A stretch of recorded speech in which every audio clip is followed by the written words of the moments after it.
Alright guys, it's time to talk about China. China, China, China, China, China, China, China, China, China, China, China, China, China, China. If you live in Australia, you've probably been hearing a thing or two about an Australia-China trade war.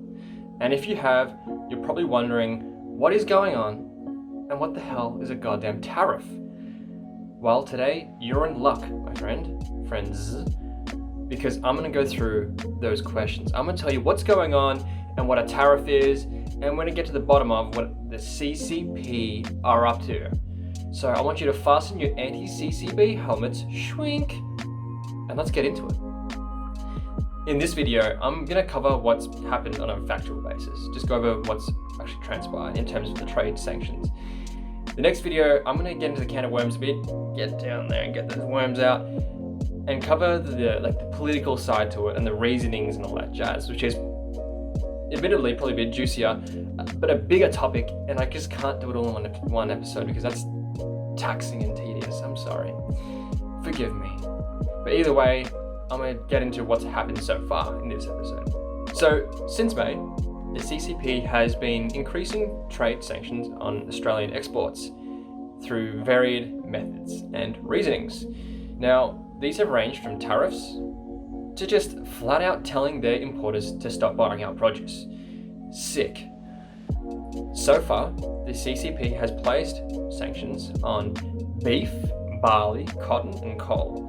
And I'm going to throw some wine in there as well, because wine hasn't been hit yet, but very likely soon to be. But I'm going to cover that one later. Let's talk about barley, because barley has been the biggest hit by far.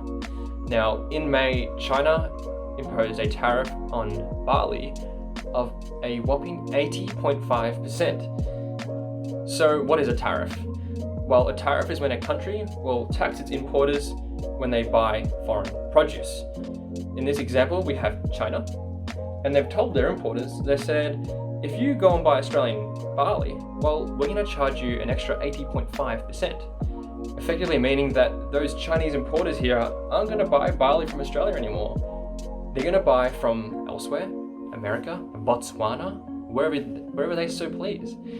But most likely they'll probably buy from within China itself. That's exactly what a tariff is for. It's so a country can prioritize the sale of its own produce. Now, these tariffs aren't nefarious by design. They're a purposeful and useful tool to prioritize and help a local economy, domestic economy. However, in this instance, that is not the case. They are using it against Australia in a bit of coercion. So that's what a tariff is, right? That's the technical part. You can relax now, just sit back and relax a bit. And so a statement released by the Australian Grain Industry Group reads, "It is estimated this dispute could cost Australian grain industry, and notably rural and regional communities, at least $500 million per annum," which is a big old chunk. Now, importantly, in 2018, Australia sold $1.5 billion worth of barley to China. Let me say it again, $1.5 billion! A big fat chunk of money. That's a big industry. Beef has also been hit, with China increasing tariffs on beef from 4.8% to 12%. Now, additionally, they also banned 4 of Australia's biggest abattoirs from exporting beef to China. Cotton has also been hit, but things get a little bit saucier here, a little bit dicey, because China has not released any official statement. It's all been below the radar, below board, really. And what they've done is essentially told their mills, their cotton mills, to stop buying Australian cotton. They did this by word of mouth to make it more under the radar and essentially hide and disguise what they're doing. So this is a quote taken from an article talking about the issue. "Mills have been told their import quotas for all cotton will be slashed if they do not comply. If they exceed quotas, a tariff of 40% is applied to cotton." Now, I'm going to flesh that out just to make it a bit more clear what they're saying there. What I gather from that quote is that if Chinese importers choose to buy Australian cotton, then their overall cotton quota that they can import worldwide will be slashed.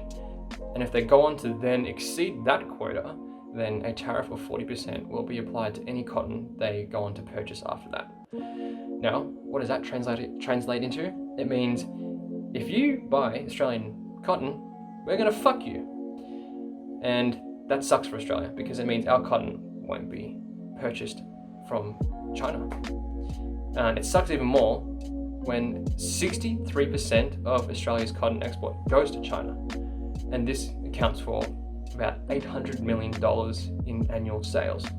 Now, as for coal, it's quite similar to cotton in that no official statement or ban sanction has been released by Beijing. But there's been reports from Beijing that Chinese customs authorities have been telling companies to stop importing Australian coal. This word of mouth, under the radar thing is the classic CCP style. It's that fugazi fugazi. No one really knows what's going on. It's a whisper here, a whisper there. But this quote from Australia's Trade Minister, Simon Birmingham, elucidates the topic for us.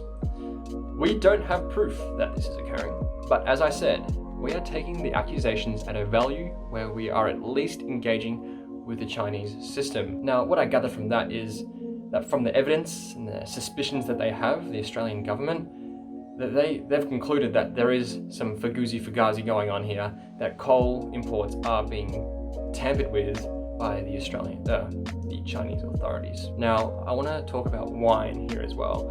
And like I said before, no actual trade restrictions have been imposed on it yet. But in August of this year, China actually started 2 anti-dumping investigations into Australian wine. And I'm not going to get into what an anti-dumping investigation is, but the effect of those investigations is that China will have the power to place new restrictions, impediments, sanctions on Australian Australian wine imports. And that is a looming threat to the Australian wine industry. Now, this looming threat of wine tariffs has seen Treasury Wine Estates, which is Australia's biggest wine company, planning for a range of tariff scenarios. They had a mission control meeting, so I want to call it, that sounds more exciting, where they discussed the different range of tariff scenarios and how they're going to be able to respond to them. So it's a very tangible threat at this point. This wine industry is a $1.2 billion industry per annum. So that's what's happened. That's what's transpired. And that's the factual kind of basis that I want to say. Like I said, next episode, gonna get into the sauce, alright? Gonna get into that goddamn can of worms and we're gonna scoop it up and we're gonna eat it for some breakfast, maybe some lunch if we're lucky. It's juicier, it's more political, it's more, juicy. But as for this, that's what's happened. I'm gonna leave the key facts down below because when you want to impress your friends, you want to tell them the facts. You don't have to watch my whole video again and take notes. Forget about it. I'm going to put the key facts below so you can just come and grab them and then go impress your friends, because I know how much everyone loves talking about the Australia-China trade war. I hope you're going well. COVID sucks. It's pretty shit. This is some more depressing news for you just to top it off. It's a bit of cherry on top. It's a bit of a fuck you. That's alright, because being informed, well, I think there's some value to it. Alright, have a good day, guys. I'm going to see you next one.